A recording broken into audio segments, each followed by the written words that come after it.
ఆ విధంగా పెరుగుతున్న రోజుల్లో అప్పుడప్పుడే వస్తున్న అప్కమింగ్ వీళ్ళు కాబట్టి పిల్లల్లాగానే అనుకునేవాళ్ళ వాళ్ళని. అటువంటి నాగేశ్వరరావు గారి స్టూడియోలో వాళ్ళ బ్యానర్లో పనిచేయడం అనేది అది దైవ ఘటన, ఇంకోటి ఏం లేదు. పూలరంగడు సినిమా చూడటానికి 1968లో అక్కినే నాగేశ్వరరావు గారు, జమున గారు చేసిన సినిమాస్. గజ్వేల్ నుంచి మేము హైదరాబాద్ వచ్చి బసంత్ టాకీస్లో 1968లో బసంత్ టాకీస్లో పూలరంగడు సినిమా చూస్తున్నప్పుడు ఆ టైటిల్స్లో నీతికి నిలబడి నిజాయితీగా పదరా ముందుకు పదరా అనే పాట టైటిల్స్లో వస్తుంటుంది పూలరంగడు అనబడి. Studio Shri Sarathi studios private limited, Ameerpet, Hyderabad అన్నది నా మైండ్లో ఇప్పటికీ ఈ క్షణానికి గుర్తున్నది. స్క్రీన్ మీద ఎలా స్క్రోల్ అవుతుందని చెప్పేసి.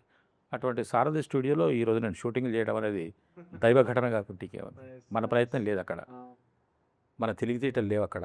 అక్కడ ఉన్నదల్లా కేవలం దైవ ఘటన, అమ్మవారి దీవెన, ఆ సినిమా తల్లి కటాక్షం.